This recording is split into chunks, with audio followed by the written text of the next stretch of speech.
What's going on, everyone? Y'all already know what it is, man. It's Mr. Crave, always getting these exclusive interviews with some serious business people who's on the upcome, artists, so on and so forth. I got my man Smith here. What's going on? BackDoorMoVeMents, you know what I'm saying? Introduce yourself, tell them where to find you, things like that. Smith, Flatbush, BDM, that's my clique, BackDoorMoVeMents, you know. I'm everywhere. That's Just what it Google is. us, look us up, you know. So Smith, you know, a lot of people don't really know exactly what you do, but they always seeing you. You know, for instance, you know, you always somewhere, and a lot of people are never there. You know what I'm saying? Facts. You deal with a lot of good people. You always in the mix of so many different events and so many different things, man.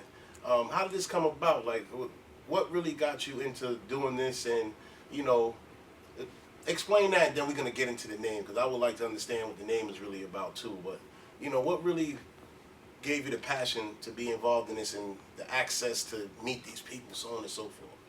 I mean, it's just, you know, living righteous, being a good dude, you know, messing with positive people like yourself, you know what I'm saying, spreading love instead of hate. You know, respect sometimes is worth more than money. So, you know, out of that respect, I got different links, you know what I'm saying? I played football for University of Connecticut, not too many people know that. That was Division 1A, so I met a lot of people through that. So I just ran with it. That's what it is. So what does BackDoorMoVeMents mean?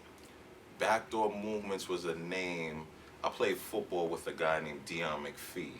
He got drafted by the Philadelphia Eagles and ended up meeting Beanie Siegel out there. So, you know, he hollered at me like, Smith, I met Beanie Siegel, I grew up listening to Beanie Siegel, so when I heard that, I said, yeah?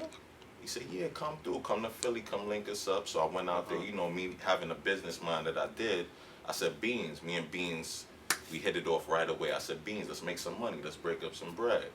You know, at the time I had a friend, Ezra Carey.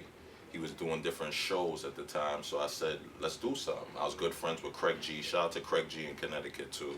I was good friends with Craig G, so I said, Craig, can I bring Beans, dude? He was like, yeah. So we had a show that Friday in Connecticut. We had another show that Saturday in New Jersey. So my buddy Dion McPhee, he's Jamaican. So we was running late to the show. So we didn't have an entertainment name, a company, or any of that. This was just freestyling. I've never done this before in my life. I said, pardon me. I said, let me bring Beanie Siegel out to 2 different places, try to make some money. So we running late. My boy's like, Smith, you always calm down. I'm gonna take the back door route, the back door route. So we took the backdoor highway, which wasn't the main highway, but a highway, you know, in the cut. So when we get there, it's crowded. The club owner's like, it's packed, but you guys come around the back door.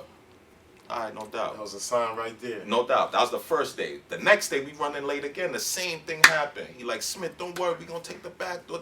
We get there. We go through the back door entrance again. And you know, I represent where I'm from. So when I'm out, I'm usually, you know, I roll strong. I got a couple of my guys with me. In the beginning, I was rolling with 20, 30 dudes coming through. You seen when we go out, we was rolling heavy. So roll heavy. That's where the movement came in. Because if you doing positive in your life and you doing something, you part of my movement. Like you a part of my movement. Definitely. You bringing something to the table. So the next show I did, I brought Lloyd Banks to Brooklyn, man. He dropped that Beamer, Benz, and Bentley. I brought him a CPAC. So the guy was like, I booked Cypher Sounds, actually, to do it. And Cypher was like, well, when you doing the fly, what's the name of your promotional company? I don't know any of this. So I'm like, BackDoorMoVeMents, you know, and you know, the name just started ringing. People in the neighborhood got behind me, and I felt the love, and it was like people started knowing the name BackDoorMoVeMents, so I just ran with it, like BackDoorMoVeMents, BDM. You know what I'm saying? So that's the actual story behind that. So everyone, BackDoorMoVeMents, you know, but look, we G'd up. We don't think like that. You know what I'm saying? So all of that's you ain't really worried with it. Yeah, exactly. So that's how the name came about. That's for the record. Yeah, because a lot of people wonder where names come from. Nah, definitely. You know? If I was on the other end, I would want to know. So, you know, it's perfect that you asked that so I could clarify that for the record.